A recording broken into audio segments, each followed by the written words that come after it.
ದಾಂಡೇಲಿಯ ಪ್ರವಾಸೋದ್ಯಮಿ ಸುನಿಲ್ ದಂಡಗಲ್ ವಿಧಿವಶ.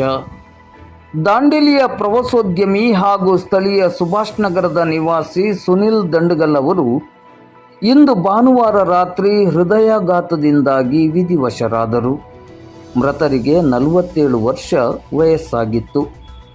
ವಿದೇಶದಲ್ಲಿ ಉದ್ಯೋಗದಲ್ಲಿದ್ದ ಸುನಿಲ್ ದಂಡಗಲ್ ಅವರು ಕಳೆದ ಕೆಲವು ವರ್ಷಗಳಿಂದ ದಾಂಡೇಲಿಯಲ್ಲಿ ಪ್ರವಾಸೋದ್ಯಮಿಯಾಗಿ ಗುರುತಿಸಿಕೊಂಡಿದ್ದರು.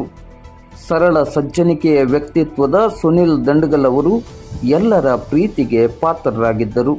ಮೃತರು ತಾಯಿ, ಓರ್ವ ಸಹೋದರ, 2 ಸಹೋದರಿಯರು ಮತ್ತು ಪತ್ನಿ, 2 ಪುತ್ರರನ್ನು ಹಾಗೂ ಅಪಾರ ಸಂಖ್ಯೆಯಲ್ಲಿ ಬಂಧು ಬಳಗವನ್ನು ಅಗಲಿದ್ದಾರೆ. ಮೃತರ ನಿಧನಕ್ಕೆ ಕರ್ನಾಟಕ ರಾಜ್ಯ ಆಡಳಿತ ಸುಧಾರಣಾ ಆಯೋಗದ ಅಧ್ಯಕ್ಷರಾದ ಆರ್.ವಿ. ದೇಶಪಾಂಡೆ ಅವರು ಸೇರಿದಂತೆ ನಗರದ ಗಣ್ಯರನೇಕರು ಕಂಬನಿಯನ್ನು ಮಿಡಿದು ಸಂತಾಪವನ್ನು ಸೂಚಿಸಿದ್ದಾರೆ.